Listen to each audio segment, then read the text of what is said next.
Hello, my name is Martin and let me welcome you in this new video where I'm going to talk about my experience in Slovenia. Hopefully it will be series and it will be more than one video, hopefully. And yeah, let's start. Around mid-2024 I decided to go on Erasmus. Why? Well, why not? Everyone's doing it, so I was like, let's go too. And that's why, for those who never heard of this project, Erasmus is an international program by the European Union that supports education and allows students to study abroad. Not that I wasn't already abroad, I'm actually studying in Czech Republic, but for me as Slovak, studying in Czechia doesn't really count as going abroad, since we basically study in Slovak language on Czech territory, where the official language is Czech, but there are exceptions between our two nations, so make it make sense, right?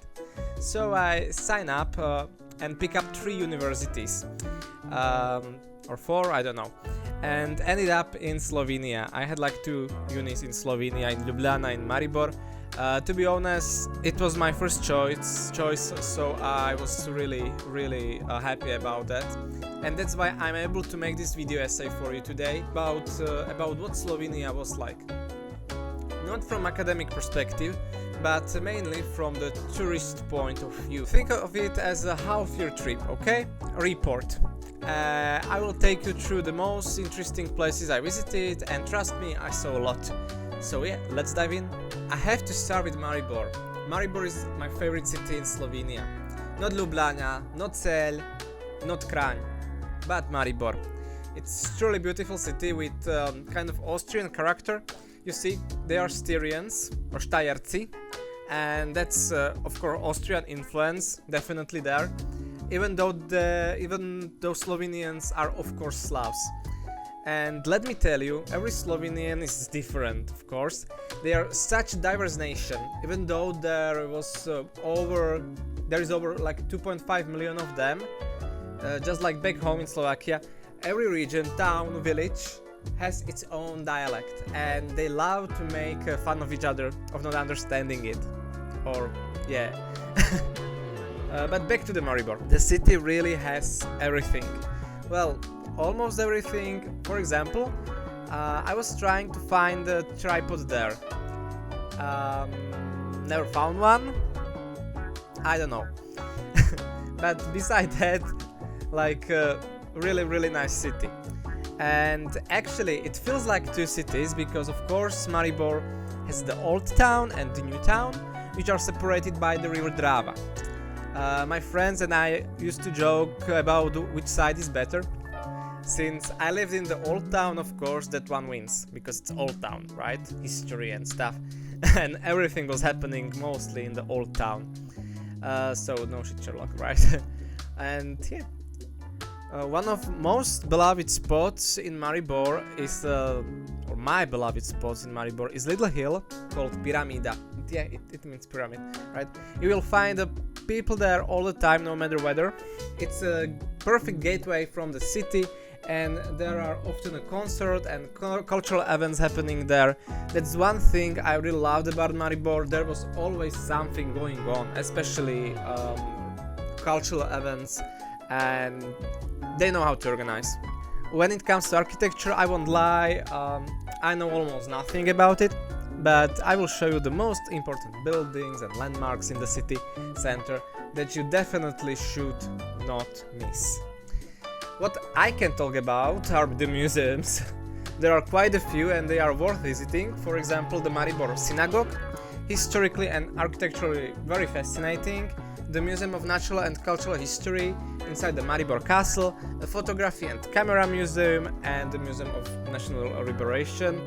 I think there is more of them there, but for me this one my top 4. And of course there are several art galleries, maybe like 3 or 4, but still, one of them is UGM or UGM, which means Umetnostna Galerija Maribor, totally worth it. And it's like a small gallery, but really nice, really cute.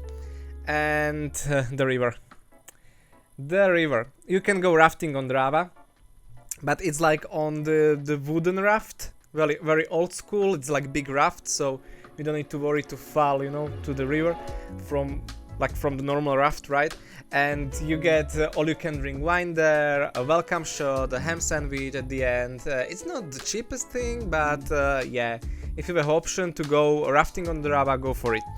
High quality experience, 10 out of 10, would recommend it.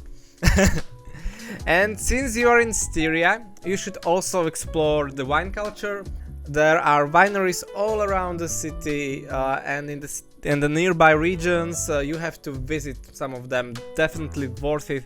For example, they have really famous white wine in the Steyerska or Styria region, so if you like white wines, go for it, go for that region. Very famous, I don't know how it's in English, Furmins, very special wines there if you are into the wine. One event I didn't enjoy though was Martinovanie. By the way, my name is Martin, but it's like special day.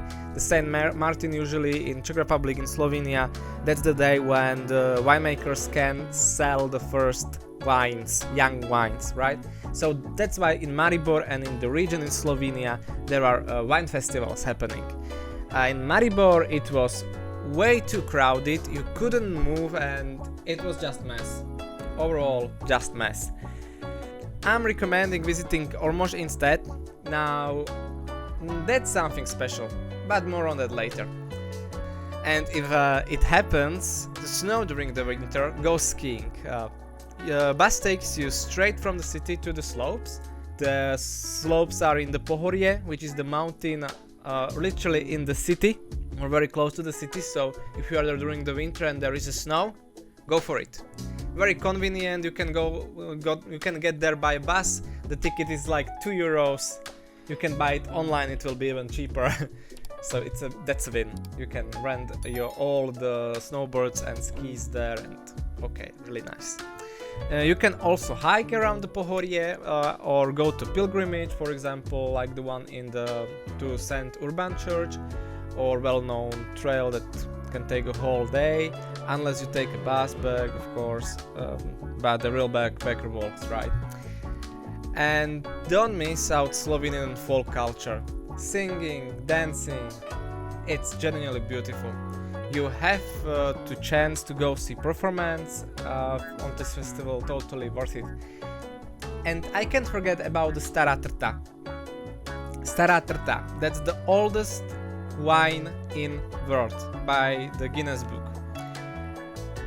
Book of World Records. You know, that's the oldest wine, like grape wines, right? Oldest one. The big festival happening there. A lot of culture, a lot of wine, a lot of drinking. Totally worth it visiting this event. It happens every year and it's a very nice, very cultural event. Like the university is there, like the people from the faculty of agriculture will be there, for example, in the talars and, you know, dressed up from the city, dressed up like this historical event. Really nice, go for it. And since I technically came to Maribor to study, here are the few clips from student events I took a part in. Funny enough, my faculty wasn't actually in Maribor. It was about 25 minutes away by bus in a historical castle, so yeah, sometimes I felt like I was studying in Hogwarts, but it was all reconstructed, so it didn't look like in the old castle. It looked quite new from inside. And from Maribor, let's go to Celje, which is Slovenia's third largest city. It sits at the confluence of four rivers: Savinja, Hudinja, Ložnica and Voglajna. Maybe more, I don't know how many rivers is there, but a lot of rivers there.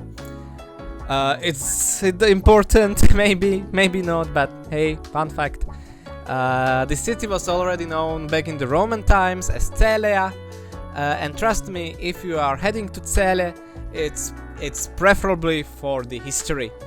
There is a city beneath the city, which are Roman ruins you can walk through. The city has a beautiful historical center, great museum, of course, the castle towering above the town, so yeah, go for it. Lot of events happening in the castle. This interactive kind of play theater happening in the castle during the summer, for example. So go for it, explore the Slovenians events, and yeah, go for it. Very pet-friendly nation, actually, I must say. Much more pet-friendly than Slovakia is. And yes, the Counts of Celje, which are very important, one of the most famous noble families in Slovenia in history, were based right here.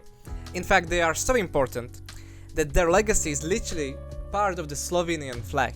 Those 3 stars above the coat of arms, that's them. Even the flag colors match the coat of arms of Ulrich II of Celje. Coincidence? I don't think so. But let's not go too deep into the history. This video isn't documentary. The city center is pretty small, but you will still find plenty of things to see there and do there. There are events happening all the time. When I visited, there was a street food festival going on, and if you are hungry, don't mind stepping away from the traditional Slovenian cuisine. Highly recommended wok and roll.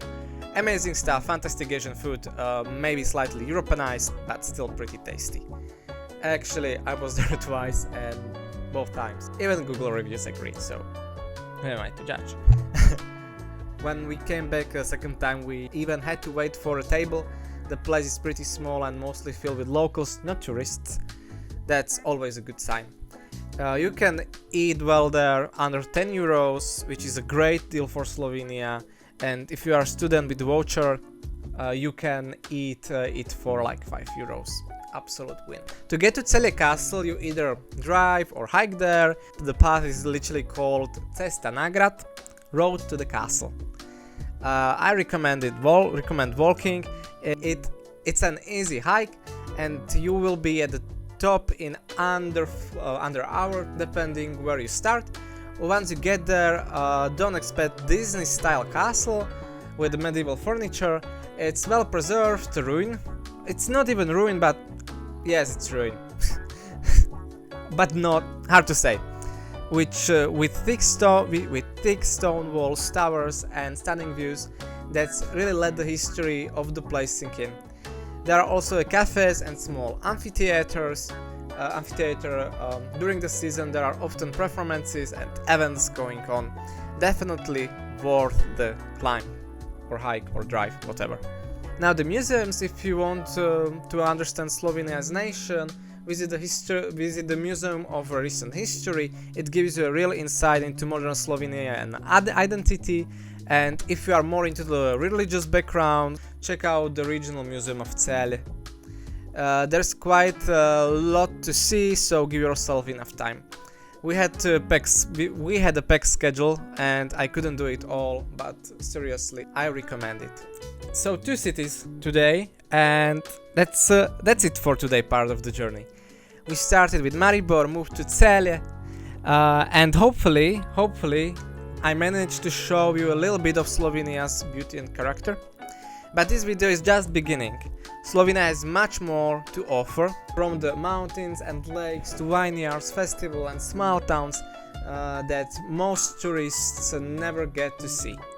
So if you enjoy this trip with me, stay tuned, because this is the only first episode of a whole series about my half-year adventure in Slovenia. In next part we will explore even more cities, landscape, food, culture, and of course a few students' stories along the way. If you like this video, don't forget to leave a like, subscribe, and let me in the comments what place in Slovenia I would love to see the most. Maybe it will show up in one of the next episodes. Thanks for watching and see you in the next video. Goodbye bye, ciao.